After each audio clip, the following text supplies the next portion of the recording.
Just, Yeah. there's an extra chair. What else we have? Let me say, I'm so. Okay, so I don't want us to get any later in things. So let's start right off with the plenary one. Yeah, we've got Grace. Grace is online. So Grace had an issue with her travel document. Unfortunately, she was supposed to be here. Unfortunately, she's not. But through the miracle of digital technology, assuming that it works, she will give her presentation, the ADB presentation. So this plenary is hosted by ADB. So the boss on this stage is Albert, and we have Arifah. I'll let them introduce themselves. Chris and Johannes, or JJ, as we now know we can call him. So what I'll do is Grace, you have the floor. Go for it. Okay. Good morning, everyone. My name is Tian. I'm from ADB. It's a great honor to present to you the key findings of this year's Asian Development Policy Report titled Harnessing Digital Transformation for Good. Here is the key message from this report.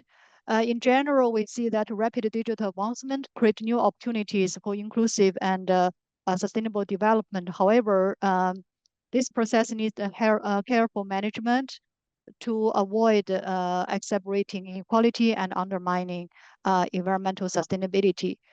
Public policies are critical to address market failure and equity failure during digital transformation, and also enabling innovation. This report argues that tailored digital policies incorporating inclusion and sustainability goals can harness digital transformation for good. We start with some development challenges still faced by developing Asia. After years of development, we still see inequality and environmental vulnerability are key development challenges faced in developing Asia. We still have roughly 20% of population can be considered poor if we use $3.65 a day poverty line as the threshold. And then in terms of inequality, a population-weighted average Gini coefficient actually widened by 22% from 1990 to 2010, and still remained 6% higher in 2022 compared to 1990. On the right-hand side, our last year's report shows that developing Asia remains very vulnerable to environmental challenges, including climate-related disasters. So under a high-emitting scenario, by 2070, we could lose up to 17% of GDP, and then more than 110 million people could be affected due to river flooding, which will cause $1.3 trillion damage every year under this high-emitting scenario. Digital technologies offers new opportunities to support inclusive and sustainable development. First, digital technologies can enhance access to information and services, which will create new development opportunities for the people, especially vulnerable groups, by removing barriers to education, healthcare, finance, and also social network. Digital technologies can also strengthen response and resilience during shocks and disasters by real-time monitoring and also big data analytics. Digital technologies such as platforms and also new marketing tools also create new solutions and also scaled solutions that enable small business and disadvantaged groups to access new market like international clients by reducing transaction costs and innovative solutions, enable them to compete effectively in the market. Digital technologies can also enhance productivity and efficiency, fostering inclusive and sustainable growth. Last, digital technologies can nudge behavior changes. For example, platforms can provide sustainability options and informations to encourage consumptions and investments with considerations of environmental sustainability. During the past years, developing Asia sees very rapid development in digital development in terms of coverage and connection. From 1990 to 2023, we see that fixed internet coverage increased by 17.7%, and the speed increased by 156%, which you can see in the green boxes. And then in terms of the mobile internet, the coverage increased by 5% during the past 5 years, and also the speed almost increased by 4 times. Now they are reaching around 2.2 to 2.3 billion people in the region. And this rapid development in digital technology in developing Asia actually offers new opportunities. So the next 4 slides, including the current one, will show some empirical evidence that we found to support these arguments. So this slide actually shows some new evidence from the PRC, China. It shows that digital technologies actually increase the incomes overall in the city's household. Particularly, if you see the left-hand side, 1 unit increase in a city's digitalization levels is associated with around 6% increase in the overall household income in the city. This increase actually is larger for the household within lower income baskets. If you see the second dot in the right-hand side, for the lowest income basket household, this income increase can be as large as 25%. And then similarly, this kind of income increase impacts is more pronounced among households from less developed areas, if you see the blue dots, and also for households with low education levels, you see the light blue dots in the left-hand side chart. So overall, digital advancement actually helps to narrow income gaps in this context. And then how this impacts pass through, on the right-hand side, it shows that digital technologies actually increase income by creating more job opportunities and also investment opportunities by enhancing financial market participation. This slide actually shows digital technologies helps to promote SMEs business opportunities and business resilience. On the left-hand side, it shows that Indian micro firms that use internet and social media tends to have 50% higher sales compared to their peers that do not use digital tools to operate. And then they also have 4% larger chance to export to the worldwide clients. This is because digital technologies actually helps to reach out to new clients and then also reduce the operation costs. On the right-hand side is evidence from Indonesia. It shows that during the early period of the pandemic, which is March to April 2020, digitally operated SMEs encountered less negative revenue shocks compared to those peers who do not use digital tools to operate. If you see the bars in the purple box, it shows that the digital operated firms suffers less during the early period of pandemic. This is because digital tools help them to sustain their business activities. This slide actually shows that digital technologies create more opportunities for disadvantaged groups in developing Asia. Left-hand side shows that in Southeast Asia, fintech services actually has very significant penetration among unbanked and also underbanked groups. In particular, around 2/3 of the digital lending clients are being unbanked and underbanked, which is circled in the orange circles. And on the right-hand side, it shows that 1% higher sales on Jingdong e-commerce platform, which is a Chinese e-commerce platform. 1% increase in the sales on this platform is associated with around 0.7% increase in women entrepreneurs and also 0.4% increase in women executives. You can consider executives as women employees. This elasticity actually may sound very small, 0.6, but actually if we translate it into real numbers, it can account roughly more than 50% of the increase in women entrepreneurs in China during that period. It's economically very significant. This is the last slide. It's about environmental sustainability. Left-hand side, it shows that when firms is more digitally advanced, it will have a better environmental performance. So this chart actually shows in China, among public listed firms, one unit higher digitalization levels of the firm is associated with around 0.7% higher E-scores as a proxy for their environmental performance.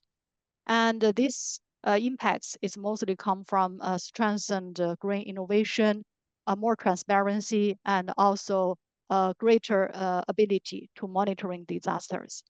On the right-hand side, it shows that remote sensing, when combined with socioeconomic data and information, can help to predict agricultural damage during tropical cyclone in Fiji. This information can be obtained even before the satellite image is available, which means it allows time for the local residents to be better prepared for the disasters, which is very critical for low-income farmers in that area. Having said that, we do see that if digital transformation is not managed well, we still face the challenges that inequality might be widened and sustainability could be undermined. So here we see that the digital divide is a key challenge to ensure that digital transformation will not widening the current social inequality. Digital divide actually arises from various factors, including demographic factors, socioeconomic factors, and also personal factors like risk perception and skills. This needs to be considered and properly addressed during digital transformation. And then the second issue that we need to consider is really digital transformation might have a complex job market impacts.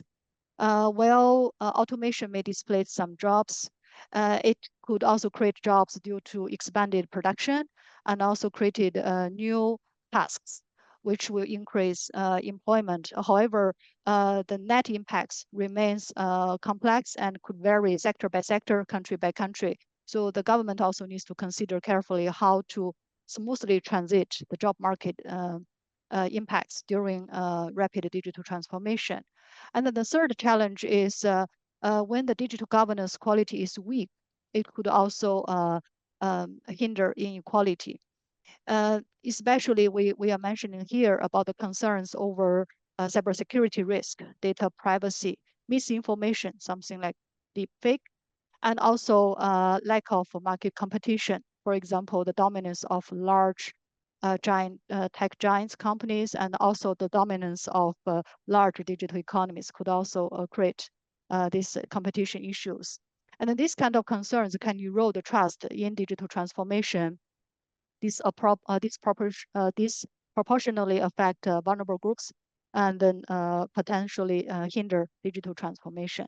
And last, there is also uncertain impacts of the energy consumption and the emissions during the digital transformation. Unless energy efficiency is improved, unless clean energy is used, there could be a risk that a digital transformation might increase the emissions and undermine environmental sustainability. The next slide, the next two slides actually, including this one, shows some facts in developing Asia that back what I just said in the previous slide. So this slide actually shows some gaps in digital infrastructure and skills. Left-hand side shows that large regional economies, including China, India, Indonesia, still have fewer data centers per capita than some major advanced economies, and then also some major developing economies, including Mexico and Brazil. So we still need more digital infrastructure. On the right-hand side, it shows that across the region, digital skills remains relatively low. Even in some high middle income countries like Malaysia, we still have roughly 40% of the population lack basic skills. If you see the orange bar, it shows the share of population have certain skills. And then, of course, in Malaysia, around half of the population lacks standard skills like setting up app. So we still need to invest more in digital infrastructure and digital skills. And then this slide actually shows some gaps. Left-hand side is some facts to show that rural areas across developing Asia, which are mapped with the blue dots, persistently behind urban areas in terms of internet speeds. This is consistent regardless of income levels. On the right-hand side, it shows that lower income economies in developing Asia tends to have weaker cybersecurity capacities, which means they may have higher cybersecurity risks, partly due to the lack of regulation framework, human capital, and institutional capacity. This will, of course, hinder their speed of digital transformation. Given the facts, we are promoting three policy actions to harnessing digital transformation for good. The first message is at a higher level, digital strategies should consider inclusion and sustainability objectives as part of the overall strategy goals. And under that, it will enable inclusion and sustainability aligned digital policies to be designed and implemented to correct market and equity failures and also to enable innovation. At the same time, such aligned digital strategy will also enable the engagement of a broad range of stakeholders, including the private sector, civil societies, and local and international communities. For example, in India, DPI actually successfully engaged private sector to scale up digital solutions like fintech to reach out to different households. And then local communities like civil society and NGOs have the trust and the knowledge to roll out capacity building programs, especially in targeted groups to make them more effective. And the international collaboration is also very important. For example, international collaboration can help harmonize digital regulation and then also to harmonize data regulation to ensure cross-border data flows and also international e-commerce will be moved on smoothly. This slide is actually a quick summary of examples of inclusion and sustainability aligned policies by different tools. I will not read them all. It's just that the policymakers have a wide range of tools, including command and control type of tools like regulation, legislation. They can use physical incentives, market-based tools, and then also capacity building programs to align digital technology progress with inclusion and sustainability goals. And then this is my last slide. We would encourage this kind of aligned digital policies to be tailored to local circumstances. For example, in countries where digital development levels is relatively low, of course, they need to prioritize accelerating digital transformation by investing in digital infrastructure and building digital skills and literacy. In some of these countries like Bangladesh, Pakistan, Cambodia, they do face limited resources. They could consider some cost-efficient solutions like infrastructure sharing or cloud-based solutions to reduce costs and then also improve the sustainability performance of such infrastructure. And then many of such economies also have relatively large exposures to the agriculture sector and then also vulnerable to disasters. So it would also be smart if they could prioritize leveraging digital technologies that can enhance resilience to disaster risks management. And then for some economies which already have relatively developed digital infrastructure and digital skills, but still needs to pursue inclusion and sustainability, they could leverage their existing digital infrastructure and skills to close digital divide and also decarbonize their digital infrastructure. They can also encourage innovative solutions to align digital solutions with inclusion and sustainability goals. And then when they reach a high digital development and also inclusion and sustainability levels, they could actually continue to push forward the frontier with digital infrastructure, digital capacity, and then also set up the good practices for the rest of the world.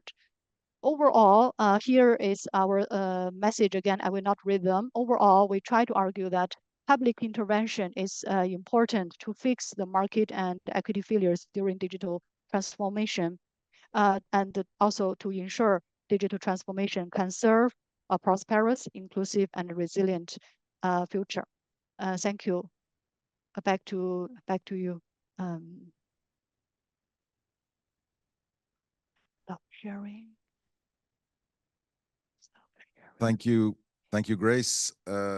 Maybe we'll jump right in. Arifah, do you want to jump in, introduce yourself, and then what we'll do is everyone take a shot. I don't know, or Albert, do you want to say something before Arifah gets started? It's okay. Okay, so yeah, just introduce yourself and. Okay.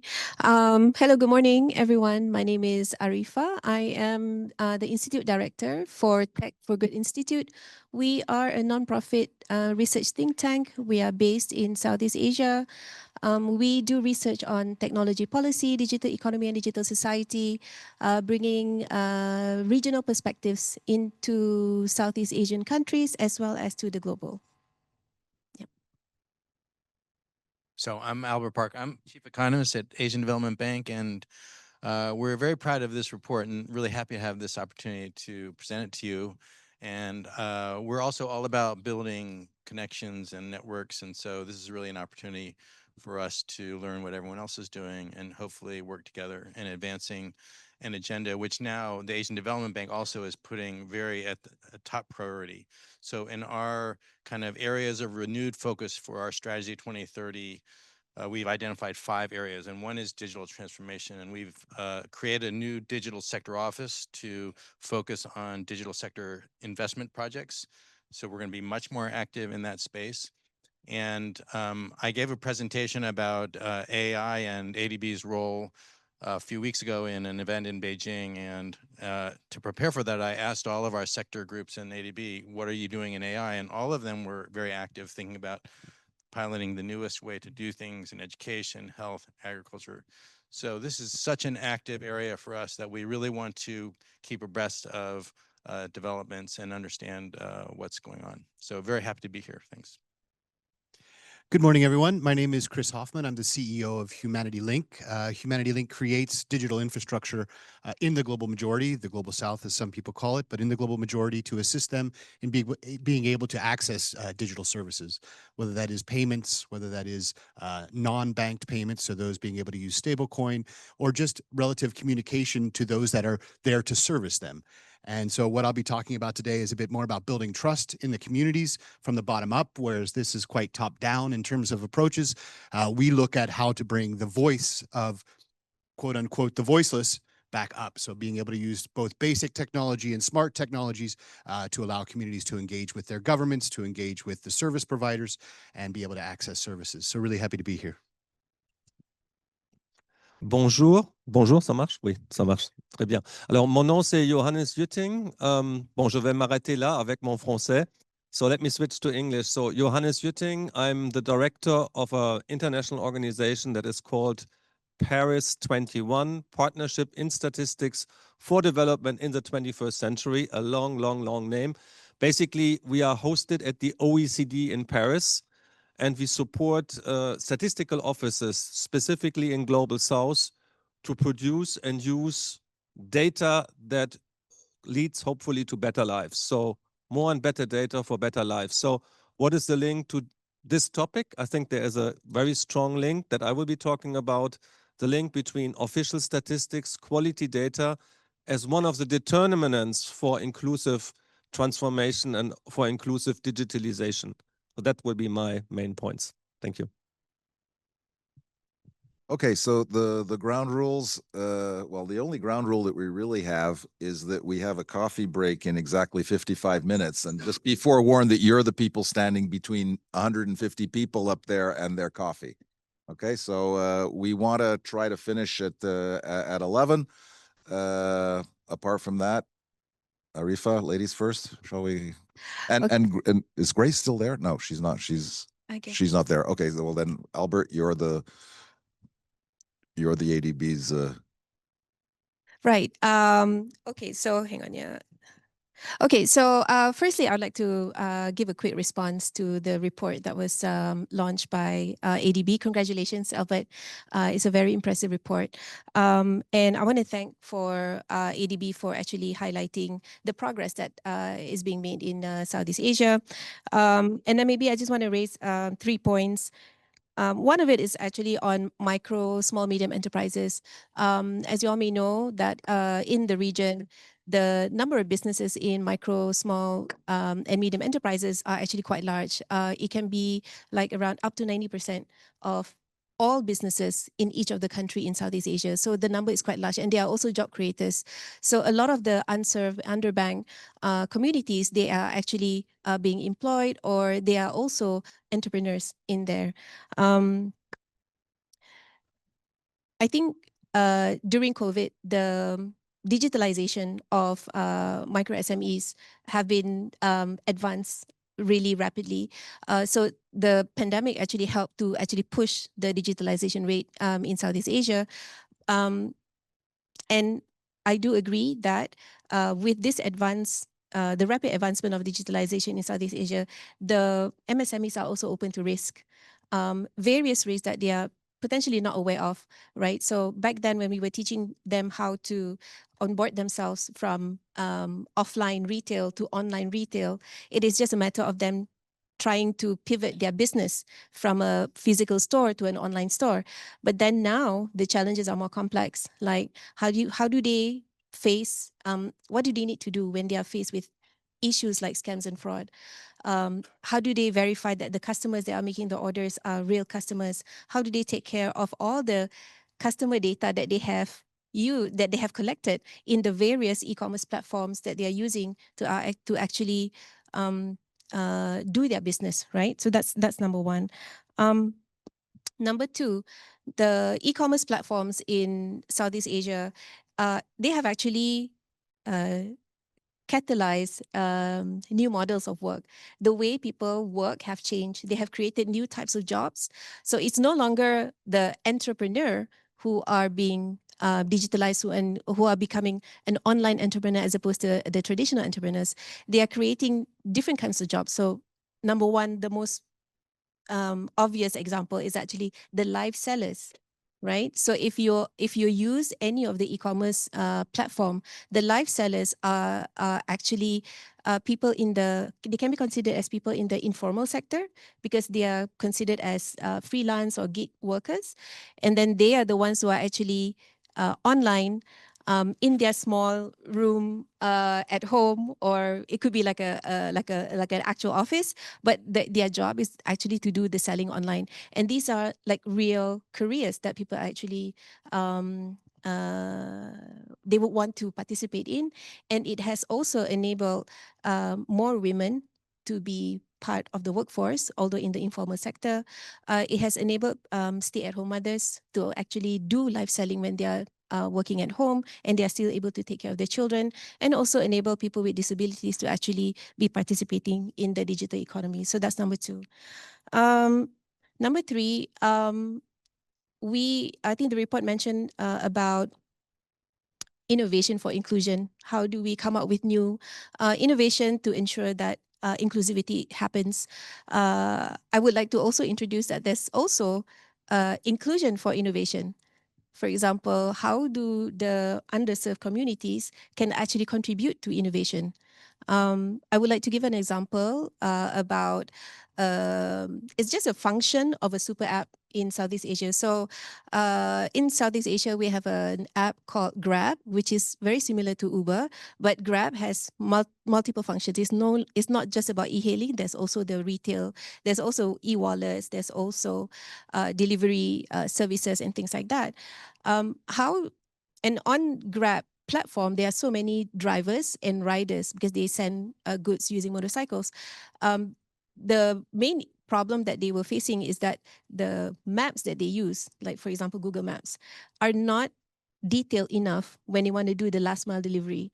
So what Grab did is that they actually activated the drivers and the riders to do the mapping while they are doing the delivery, and then therefore the map is actually currently is more comprehensive, more detailed as compared to Google Maps. So that's an example of inclusion for innovation. Like you actually engage with your community, and for you to actually better the product that actually serve the community itself.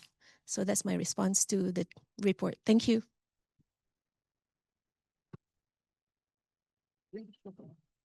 I think those are all really, really amazing points. But I still think we're at such a high level at what we're discussing, because we haven't even started to talk about language when we talk about inclusivity, right? And language is such an important point. And when we look at the African continent as a whole, and the hundreds, up to thousands of languages that are there, and those that are digitally accessible, either through a dictionary, and some that aren't written, some that are written but aren't read because they're only spoken. So we have all of these different inclusivity issues that we first need to face, right? And then secondly, I think one thing that we also need to look at quite deeply is the responsibility.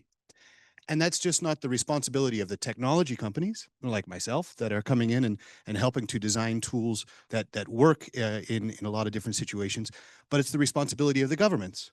We talked about governance a little bit, but cybersecurity, we talk about 1% of all data centers in the world sit on the African continent. So there's a lot of other responsibilities that governments require outside of the security issues, right? Because the three main issues that we look at is number one, trust. When we look at communities, especially at the local level, communities and community engagement, they don't trust the tools for a number of reasons, whether it is past or present. Secondly is security of the infrastructure that already exists, but also security of self, right? Because many of them are dealing with disasters or ongoing crises, or the potential impact of their information being shared outside into other nefarious or government contexts.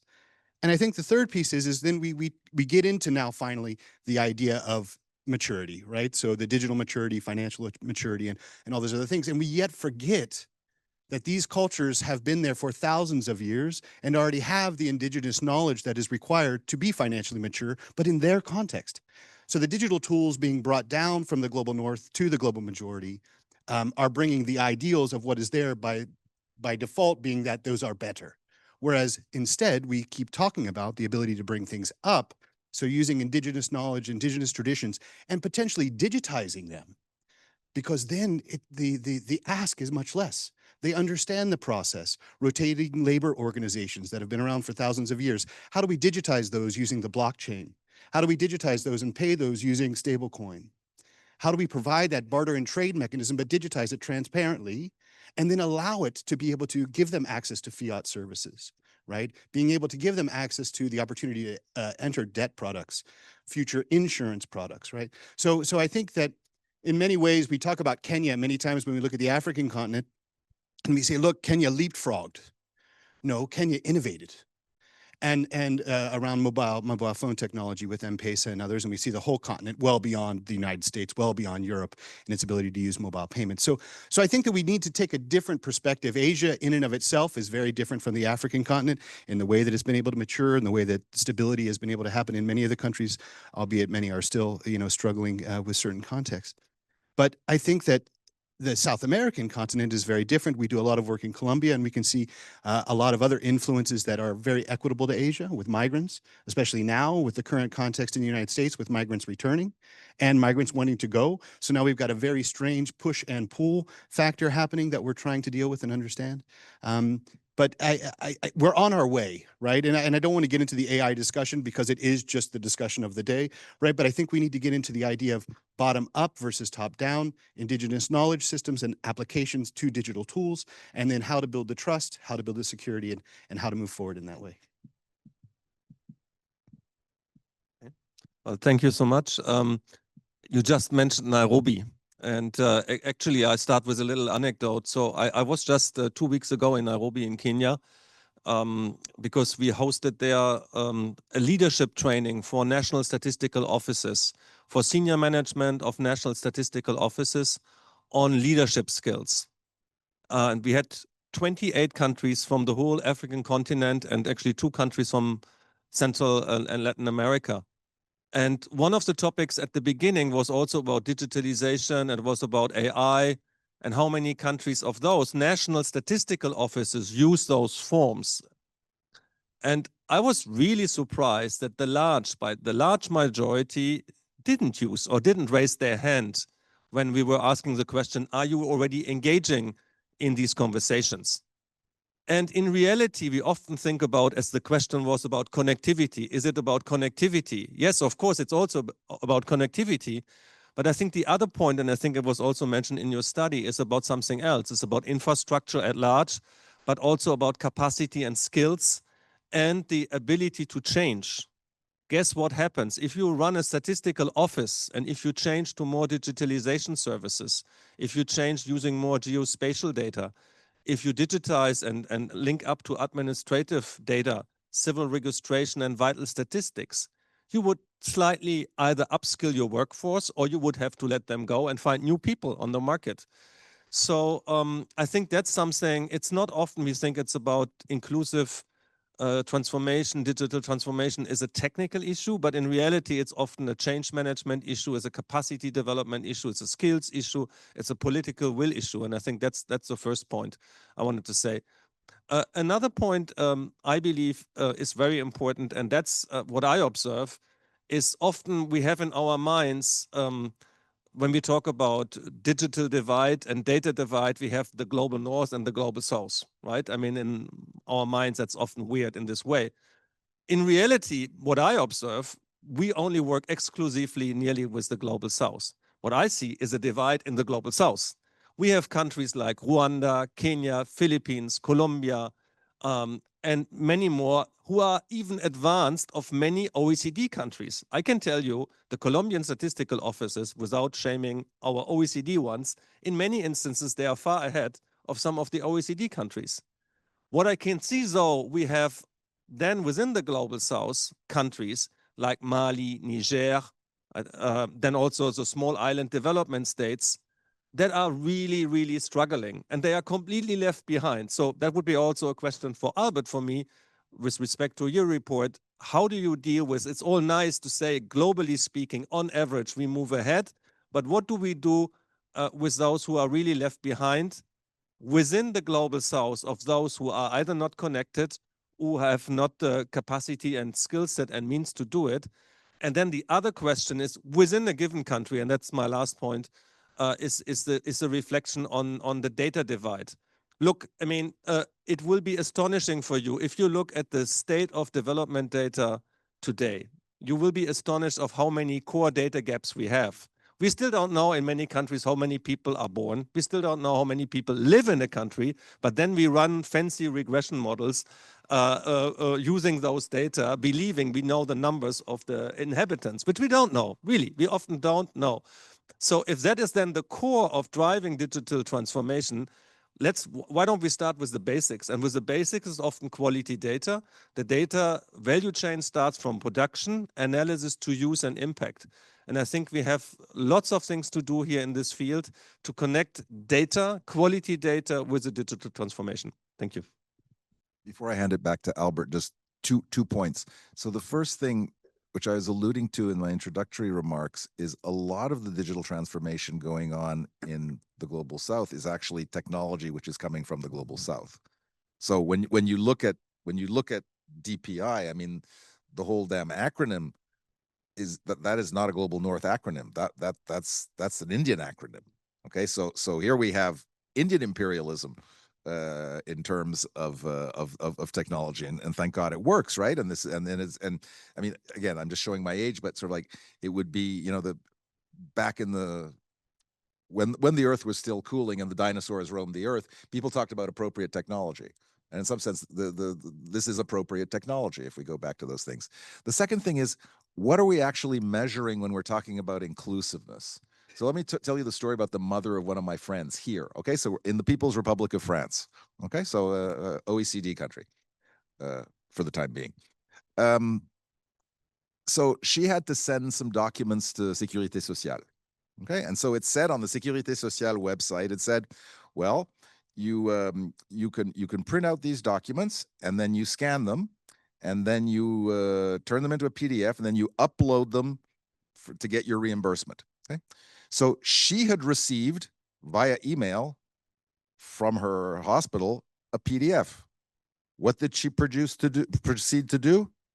She printed them out, she scanned them, she re-uploaded the PDF, and she sent it to Sécurité Sociale. Okay, so when we measure stuff in terms of digital literacy, she would probably count as being extremely digitally literate. There's also a generational divide here. And to come back to data, this is something that people at Co-Develop say all the time. We don't even have a gender breakdown of the use of UPI in India. And that's kind of strange, right? So yeah, data is a big issue. Back to you, Albert. Sure, thanks. These are all great comments. I want to tie a few things together and then maybe respond to some of the comments, especially about MSMEs and how we kind of cope with change. So I like this idea of change management. I think that's exactly right, because a lot of the comments were saying, oh, you know, digitalization has been powerful, but once we start getting into it and people start using it, then new challenges arise, right? About security, about the nature of work that creates new types of challenges. And so it does become a change management. And I also really want to support the idea that it's not a north-south divide. Right now, the innovation, much of it is occurring in the South or in developing countries. I mean, India's pushing things, you know, tremendously. China, I mean, you got to just spend some time in China to understand the sophistication of online services. But across East Asia, I mean, coming from Asia, oftentimes now coming back to Europe or North America, it doesn't feel like I'm going into a more advanced world. It often feels very much the opposite in terms of use of different types of, especially online technologies. So in our report, we do focus quite a lot on MSMEs and how digitalization can help them. And we think that's important because MSMEs employ so many people and they employ less skilled people. So they're a really important part of the whole inclusiveness agenda. Also, MSMEs really can benefit a lot more from digitalization than large firms, because digitalization, one thing it does, it overcomes a lot of these fixed cost barriers of warehousing, of information, of marketing, of accessing trade if managed properly. And so it provides much more relative improved positioning for especially remotely located businesses that are small compared to larger firms. So it should help us catch up. The problem is there's still a lot of barriers that prevent MSMEs from realizing these opportunities. They have a lot of issues related to just the inefficiency of certain processes that still are paper-based, which are very costly for small firms to deal with. There's a lot of regulatory burdens that they also find very costly, related to know your own customer, some cybersecurity concerns. They don't have the records and documentation oftentimes to address these concerns quickly. But digitalization can provide some of the solutions to that as well. For instance, we know that online credit organizations are using the firm's own online transaction data to generate information which makes those operations credit worthy. So without having to produce a whole lot of bank records and other things, they just have been watching the business online, and so they can say, I think this is worth some more credit. One thing, one of the studies that Grace presented very quickly, which I found really compelling, is the study in China, which shows that cities that digitalize more, we see a much bigger increase in the incomes of the poor than the average incomes. And that's powerful to me because it's a net effect of all of the different ways in digitalization can affect incomes.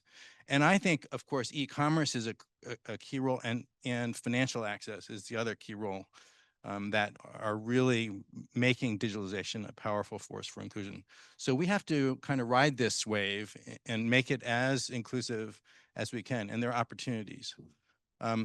One of the concerns I think that has been raised is that with like the gig economy and people working at home, you know, how can we make sure that they're protected in important ways? And I do think it means we need to rethink social protection systems.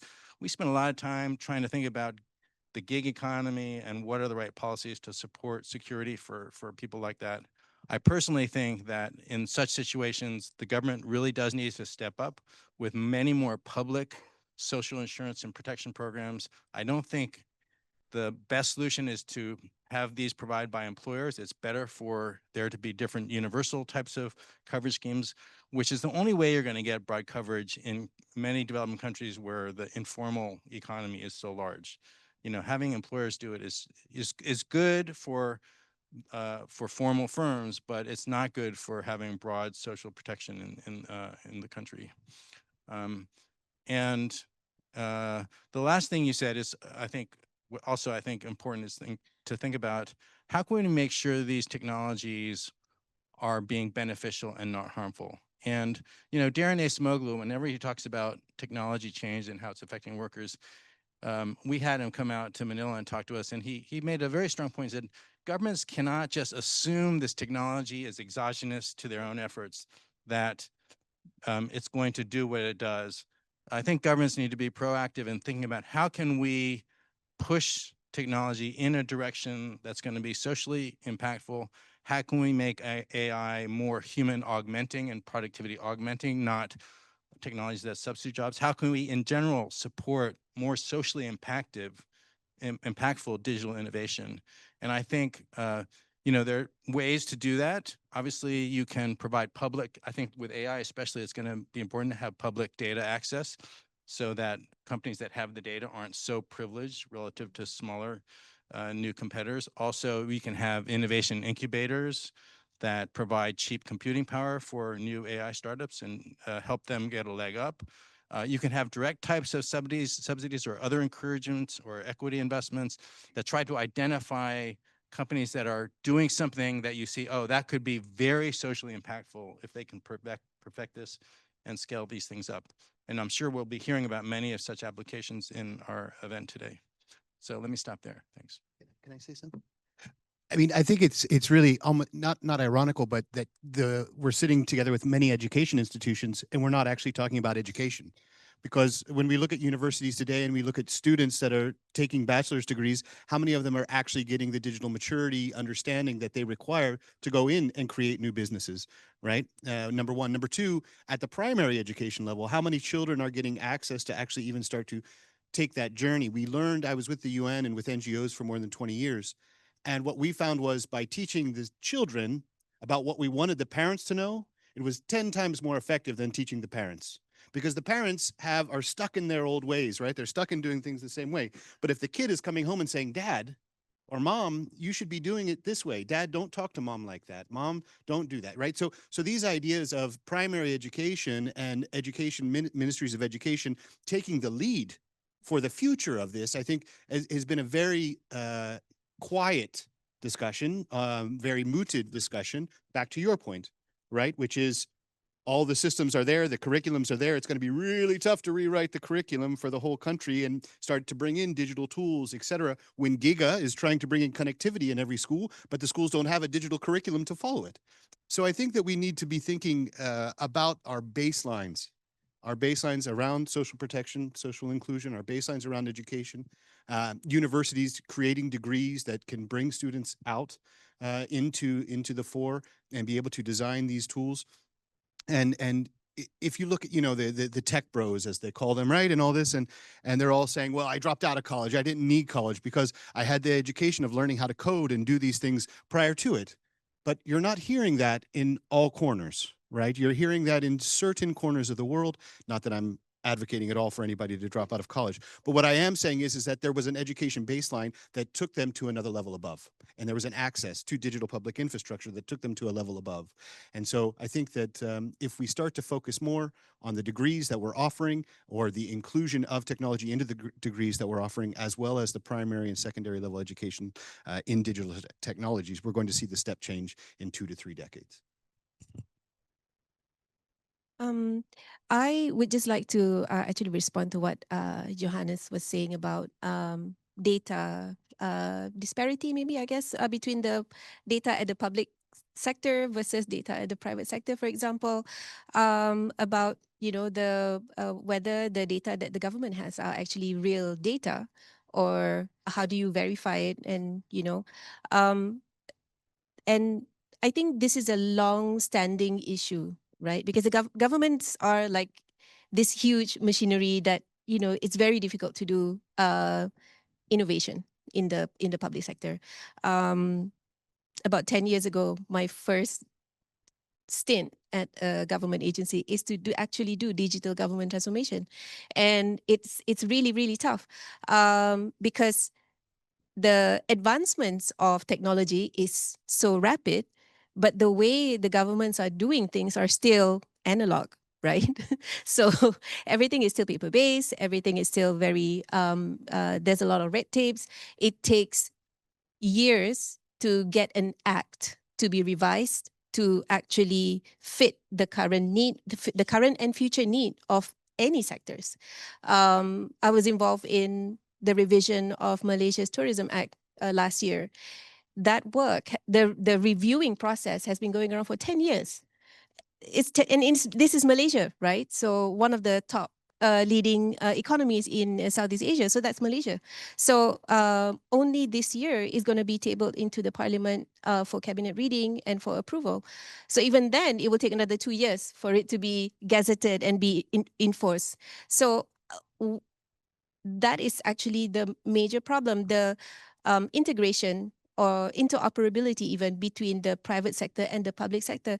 The private sector actually holds a lot of more valuable data because of, everyone uses platform in their lives now, right? So for example, the data that Meta holds would be so valuable to the government if they can access it, right? The data on an e-commerce platform is also valuable when you want to do alternative credit scoring, for example. So at the moment in Southeast Asia, the respective online platforms, the e-commerce platforms, are actually already providing lending services, right?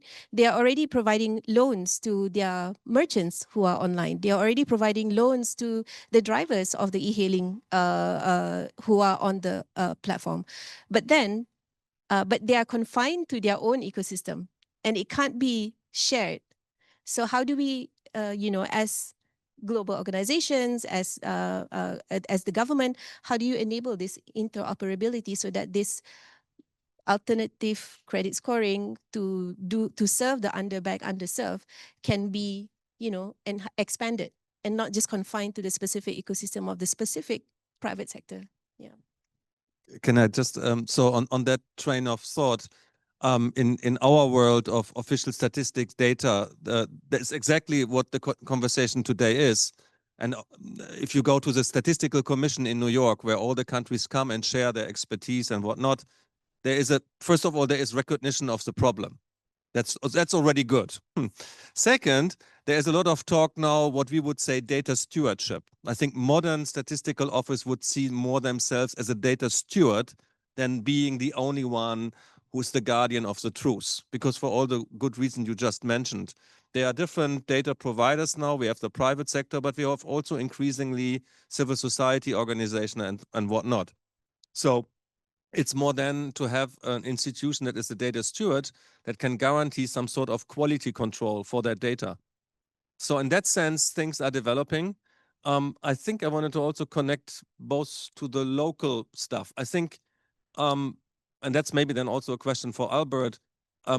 There was recently a very interesting article from Danny Roderick, who's, I believe, one of the best development economists, at least for me. And he was sort of reflecting in the Financial Times. Everybody is now so unhappy with, of course, multilateralism, and everybody gets a bit depressive. And he said, okay, fine, but let's move on. Let's think about local issues and what happens at the local level. So I think this whole digital transformation, again, I mean, it's framed a bit international, and you presented, of course, it's a global report for developing Asia, for countries. But I think it would be good to be looking out for local things that happen at community level, at city level, at regional level, to see what works, specifically when it comes to public services and digitalization of public services. I think what you were saying, education, health service, infrastructure, sewage, agriculture, and whatnot. And what can digitalization do in those things? Where are the good examples? How can we document? Can we do an inventory of good, successful digital transformation things that enable, empower people to get better quality public services? Those things I think we should do. And I think that's something, I think there's more and more people thinking about this.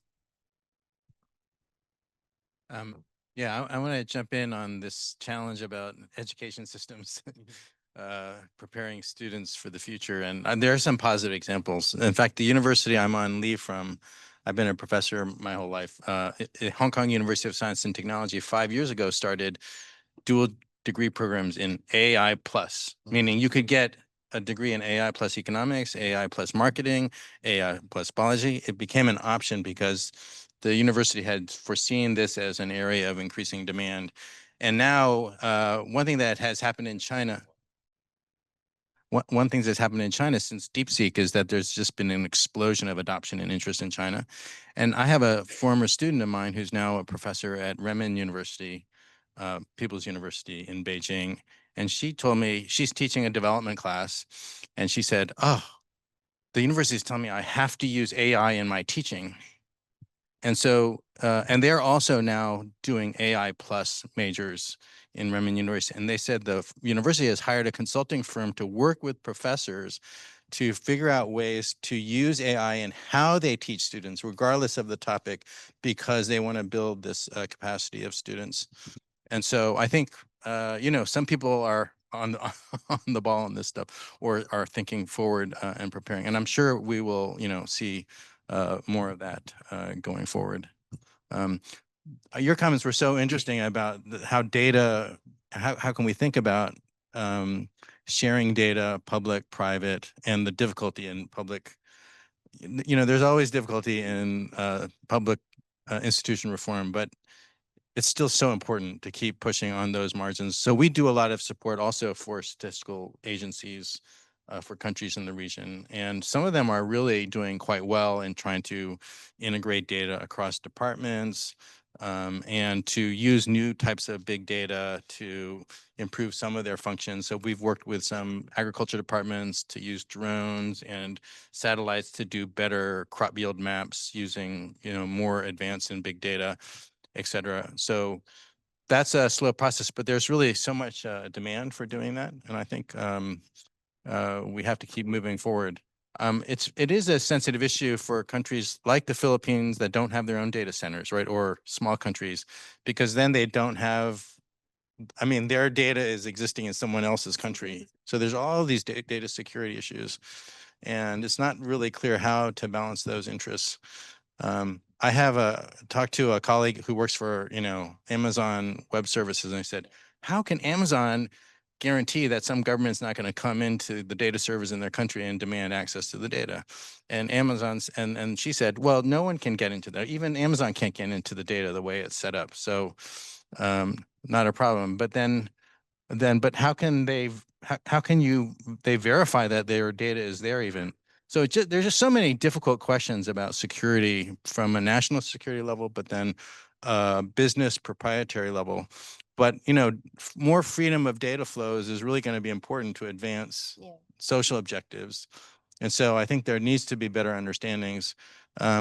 We know that data regulations or restrictions on data flow are a big barrier to digital services trade flows in the world right now. And that is still the most dynamic part of the global trading economy, the growth in digital services trade. But it's still being held back by these issues. And I think some countries are trying to be a bit more distinguishing. For instance, let's identify some data that we're going to say this is not too sensitive and allow it to flow, and then really try to have a smaller group of types of data that we really protect and restrict the flows of, just to promote better use of data for trade and other purposes. And so, you know, we're managing this change, right? And it's going to take some time, but I think, you know, it's very important to have voices on all sides pointing out, you know, we need the innovation, we need the opportunity, but we need the protections, we need the security. And that's how we're just going to, I think, muddle through this as we go forward. Let me steer this back towards for all of you. I'm going to take an economics tack on this, but you don't have to take it from an economics tack. Okay, so Econ 101. Okay, so we talk about digital public infrastructure. Let's take that term. Economics 101, that suggests that it's a public good. Okay, Econ 101, a public good is what? It's non-exclusive and it's non-rival. honestly, none of DPI is non-exclusive and non-rival. If you're one of my citizens, I don't like you, I don't want to give you an ID, I can exclude you from that, right? Just because it's completely exclusive. Is it? I don't know. Anyway, so those are the two characteristics, right? For public good in the economic sense. The question is, if digital inclusiveness, I know that sounds sort of warm and fuzzy, but let's call it digital inclusiveness in general. If that's a public good in the economic sense, then it calls for state intervention, right? So even an economist from the University of Chicago, to the right of Attila the Hun, would agree that the state should intervene. Okay, so let's think of what we see in the market. Okay, so we see prices of digital services going down. That could be evidence of what? A natural monopoly. Okay, again, Econ 101, a natural monopoly is decreasing marginal cost curves. Okay, so yes, it might be a downward sloping demand curve. Demand is going up, and the downward sloping demand curve is going down a downward sloping marginal cost curve. That's a natural monopoly. If it's a natural monopoly, there's a technological reason and a social reason for the state to intervene and to take things over. But it could also simply be a downward sloping demand curve and technological progress and an upward sloping marginal cost curve shifting to the right, and prices will come down. Observationally, those are the two same things. So what do we know? For example, what does the ADB know about the, I'm putting you on the spot here, right? Okay. Well, I mean, what do you guys know? I mean, I know very little, actually. And some of our research projects at GDN, that's the whole purpose, is to actually figure out what the cost curves look like, what the demand curves look like. What do we really know about the actual sort of basic economics of digital inclusivity? Call it what you wish. I think you'd have to break that down a bit. But first of all, I can tell you with great assurance that the ADB doesn't know everything.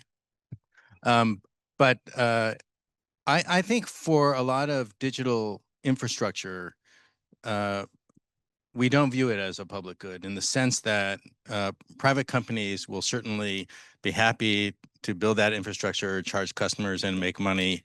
So, there's a concept of additionality for multilateral development bank interventions. If we think the private sector is going to take care of something, we don't want to be using our scarce kind of public resources to solve that problem. And so we need, in cases where we don't think the public sector is going to get it right, then the private sector is going to get it right, then there may be rooms.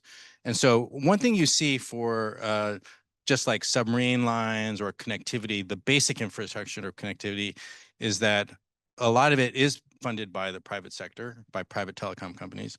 But there are some places in remote locations where it's not profitable for given the customers. So it's kind of like the post office, right? Well, there could be a great public interest to incentivize or pay for connectivity for remote communities. There are also ways to make large telecom companies responsible to cover those needs by saying, if we give you this big contract here, we're going to make you responsible for covering those areas as well.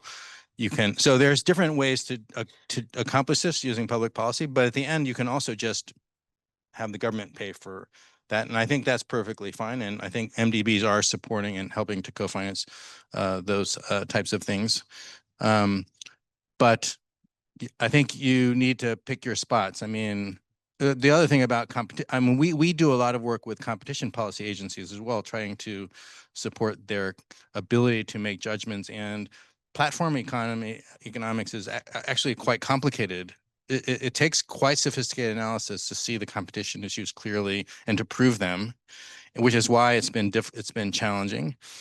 And AI is going to present a similar set of challenges as platforms. And even more so, I think, because I do think data advantage is more salient, even more salient for AI, that if you have more data, you're going to have a better AI product because you have more data to train it on. And so how do we think about from a competition standpoint? But I don't think there's one criteria that, is often used to settle these types of claims in the United States laws, which is this behavior hurting consumers or helping consumers? So sometimes you have economies of scale and you're delivering it because everyone wants to be on a platform that has a large network because everyone enjoys being connected to the large network. And so you can't really say the consumers are worse off by the fact that there's a Google or something out there. At the same time, you have to monitor, anti-competitive behavior, specific actions which are non-competitive. And the thing about platforms is how things are priced are very hard to assess. Like if Apple, charges a fee to put something on their app store, how are they charging that? They're making profits. Is it anti-competitive? Or I mean, there's a million ways Apple could harvest those rents from having this platform, and they choose to do it that way. There might be other ways that might be better. So again, this is just illustrating the complexity. How do we think about all of that? I think maybe for things like AI, it's safer, I think, for the government to be proactive and say, let's create public resources that we know will promote a more open field rather than just police the private industry, which we know they're going to be doing stuff we don't even know about, trying to get unfair advantage, right? So I do think, I do think it's right. It's like for India's DPI is a great example, I think, about public structure. And there's obviously lots of externalities by providing those triple benefits of identification, payment, and access. Or on AI, let's provide a public resource. Or I think it's great that DeepSeek is open access, right? Because it makes everyone in the world has access to that. You can't say they're being anti-competitive. So that may be a proactive way to promote more competition and have less concerns about this. But the private sector is also obviously going to be driving progress. So need to figure out how to accommodate. I'm no economist by any stretch of the imagination, but I first of all want to say how much I agree with a lot of the points that you bring, that the market needs to also be facilitated through this. It can't just be government that is doing this. First of all, it's not their wheelhouse. And if we look at the United States and in terms of what technologies they control, it's for control. So we have to be very careful with governments monitoring and using technologies. But I want to talk about an economic philosophy around donut economics and the application in the Netherlands. And again, I am neither a proponent or educated person on it, but when I look at it, the idea of brede welvaart, which is the Dutch term for broad prosperity. And this idea that if you can merge the major social needs of people and develop your policies around it, and thus have a strategy to move forward as a holistic form of government. So you look at health, you look at access, you look at prosperity in and of itself, and then you add on the little pieces that might be regionally associated with you, whether it's agriculture, whether it's shipbuilding in the north, et cetera. And obviously the Netherlands is a small country, but and it might be easier to do it in smaller countries. But the idea behind it of having a philosophical, strategic approach to the management of government and the management of technologies and the management of prosperity, I think is a different way of looking at things that has some merit. Other people call it human flourishing, the opportunity that we are all humans. How do we flourish as human beings from the bottom up? And how are we able to utilize our best skills in whatever we're doing? And how does the government then, in this DPI discussion, how does the government decide on which public infrastructure needs to be provided? And so I think there are these baselines, these bottom lines of beginning that we have forgotten about. When we first wrote our constitution, when we first became independent, whatever, those strategies, the reviews of those in today's society, as you say, takes too long. The wheels of government move slow. Bureaucracy is slow for many good reasons, right? But at the same time, is that the right structure of governance for the future? And I think that's a bigger question that we need to philosophize around and discuss is, are the governments of 50 years ago, 100 years ago, 200 years ago, the governments of 100 years from now? And I think that's a big question.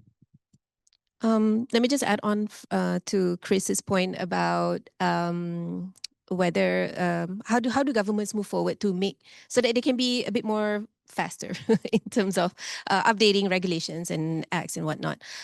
In Southeast Asia, certain economies have already started having this regulatory sandbox. right? So the moment that new products are being rolled out, there's a space for the private sector to actually do the sandboxing for their product, and they will partner with the government organization or agency to see how this will impact the existing regulations, or is there a need for the state or the city to actually come up with a new one. And this is a model that has been around maybe since between 5 to 10 years, right? But it's not mainstream yet. Mostly is because by nature, government is always risk averse, right? Like China, for example, I had a conversation with state representative at an agriculture technology conference some years back. And he mentioned that in just one city, they do thousands of pilots, and maybe about 1 to 5% are successful pilots. Then I asked them, what do you do with those that has been that failed? It's okay. We'll just treat it as a failure, and then we'll just move on. So this is the kind, and therefore why China is so well advanced in terms of innovation. So in other parts of the world, there's the moment that the government gives you some money, development fund, to create new programs, new pilots when it comes to technology, it's very difficult to tell them that, okay, look, we've done 5 pilot projects, 4 failed. Next year, you definitely will not get continued funding by the government because you have failed. But the concept of pilots can fail. It's not a usual concept in the government. So that's also a barrier that you need to educate them continuously that this is the way moving forward. And having a regulatory sandbox actually help to put things in a safer, I guess, framework, a perspective, I guess. Yeah.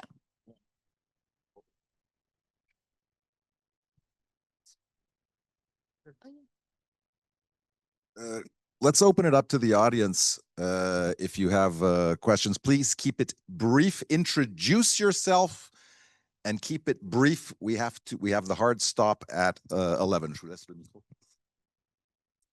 Good morning. My name is Bozraj. I am from Nepal. I lead the think tank Institute for Future.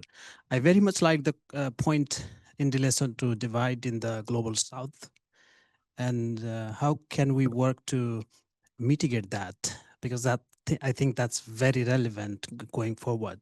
Thank you. Sorry, could you repeat that? Repeat the question?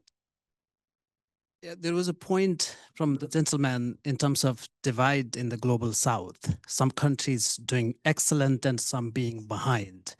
And what are the ways to mitigate that? Okay. Yeah. Let's collect, on en prend encore une dame au milieu, une centriste.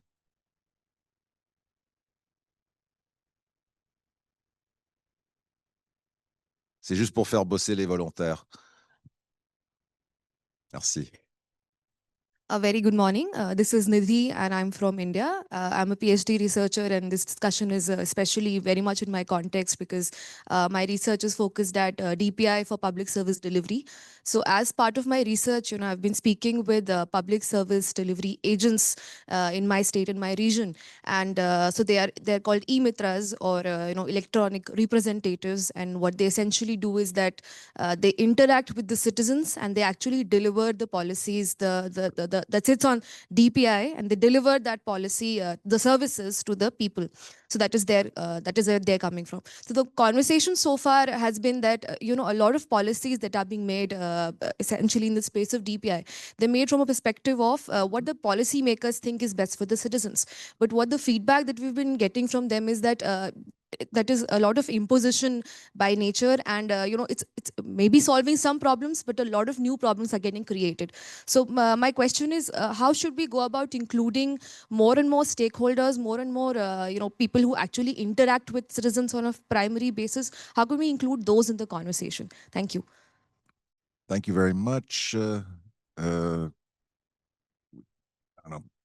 Up in the left, we've done on a fait la droite. Voilà. Dans la gauche. Thank you very much. My name is Tai Tai, and I'm from Myanmar.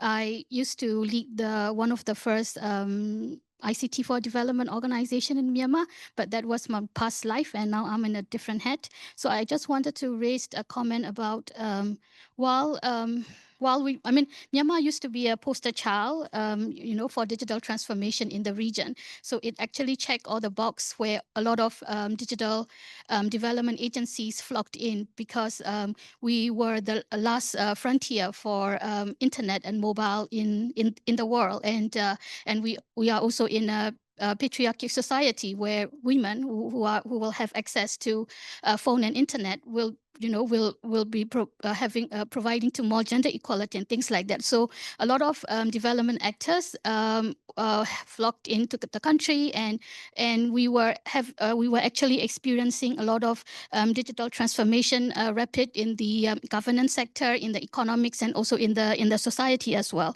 But after the 2021 military coup, that progress actually collapsed almost overnight. And I think this experience reminds us that while we talk about development, it's also important that it also must go hand in hand with protecting democracy, institutions, and human rights in the country, because in Myanmar that is actually what happened. And my question is, I think it's if you can answer, what safeguards or principles should guide development cooperation to ensure that our investments in digital transformations don't unintentionally strengthen authoritarian control. Like for instance, Arifah was mentioning about how the data from Meta will be very useful for governments to to make maybe certain decisions and things like that. But in the context, in a country in a conflict-prone region like Myanmar, we actually don't want this kind of data to be handed over to the government. So in development, what kind of safeguards and principles should we ensure that conflict and fragile states like Myanmar will be protected as well? Thank you. Thank you. Okay, we're going to take those three questions. This is very much Global Development Conference. We had Nepal, India, and Myanmar, and Asia. So I can take Nepal question. Thank you. If I understood correctly, you were asking specifically about the divide within the Global South, digital or data divide, right? That was your question. Look, from where I sit, I would like to take it from the angle of international development cooperation. So your question, to answer your question, how can international development cooperation take more into account this divide, this developing divide within the Global South, right? Stepping back, development cooperation overall at the OECD, we have the Development Assistance Committee, we have at the bank, World Bank, IMF. I think, first of all, there is a recognition. It's a completely new world that we are entering now for two reasons. One is legitimacy. Many people in OECD DAC countries are no longer willing to pay necessarily for development aid because they say we have enough problems at home. And second is sort of money issues. There's less money available. So what does that mean for the digital divide thing? I think first of all, development aid will be much more focused, and I hope that more development cooperation will directly go into those countries at most needs. And we have to have that conversation, which we had some when we were a bit younger, about conditionality and about making tough choices, which kind of countries you support. A second element of this is, do you go for low-hanging fruits? Many donors would like for low-hanging fruits showing impact and results. If you do this, you go for vaccination. You can wonderfully show $1 gets so many results. But has that really helped? If you see of how many local governments then have crowded out their health funding to other military spending or whatnot, have used the aid money to pay for vaccination, but haven't used the money for really building own health capacities. And now they're in a big mess because the health money is drying up because of USAID no more longer giving at all money. So what I'm saying here, we need a reform of the development cooperation also to go to the system building, to the system development in Nepal and other countries. And this is tough. It's much more difficult to show results. But if that is not happening, it will be difficult. And last but not least, I think very pragmatically speaking, I think that was also the question about international organizations. I'm a big fan of peer reviews. I'm a big fan of sort of sharing, I hate the word best practices because they are not existing, but of failures and things that work, right? So if we could look Nepal, Pakistan, Bangladesh, things that work there, maybe there is something interesting in, and to be open to share those things in the specific area. There when you learn. So I think we have, but the mindset needs to shift. The mindset needs to shift, and it will be big time. It will shift, I guess. Can I say something about? I mean, oh, I see. So you asked me also, what about the Pacific? That's part of this digital divide. There are some countries that are way behind. And one worry I have is if you look at AI, preparedness indices, most countries are not very well prepared. And the few we see jumping ahead, like Korea and Japan and China, where Singapore, where, I was at the APEC Finance Ministers Conference last year, and none of those countries are very ambitious now. They're going to be investing a ton. Yeah. That space is going to get more and more crowded. Whereas, we've done some work that suggests that in many developing countries, the exposure to AI of workers is actually much lower than has been reported by some estimates. If you look at the actual task content of work of what people are actually doing. And so you could say, oh, that's good news that AI is not going to negatively affect them as much. But the bigger story here is that AI is also not going to help them as much because they are not in a position to take advantage of all of the productivity. So you're going to see this widening, I think. I think for the Pacific in particular, it's very challenging because the populations are so small, and we're not even sure whether those populations will still be living there if the sea keeps rising, and they could be moving out. Do you want to build a big, expensive cable line to a small island? I think hopefully though, new technologies that can address like satellite-based internet connectivity, and they're, I think, promising, but those are just inherently difficult processes. Maybe I should stop there in the interest of time. Yeah. Maybe I can just quickly respond to the lady's question on how do we safeguard our data, right? It's actually it's not easy, and it's very tough because private sectors, they are governed by different types of Data Protection Act. But I think one of the things that should be explored is actually digital ID, and then the concept of who owns your ID, right? At the moment, I think all of our data are owned by the government, right? Because National Registry, for example, that's where your birth date, your name, everything is there in the government database. But digital ID, in the concept-wise, you can actually design digital ID so that you are the owner of your own data. Like what you present yourself online is actually you decide. Me as a person physically, 100% of me is here. But what I present for myself in online, I can choose whether I want to present just 50% of myself, whether I want to do only 30%. And then I'm the one who actually allows or give authority to specific organizations to access my data. So in which potentially blockchain can help with that technology. But this concept has been talked about for 10 years, at least in Malaysia, and it has not been done yet. So one of the ways to actually really safeguard for data abuse is, especially your personal data, is to get this moving and get this concept to be from just a concept to actual real implementation. So I am currently not aware which country are actually doing it this way. So yeah, exactly. Yeah. Thank you, Arifah. Thank you, Christian. Thank you, Johannes. And especially thank you to Albert, Grace for the presentation, the ADB for this session.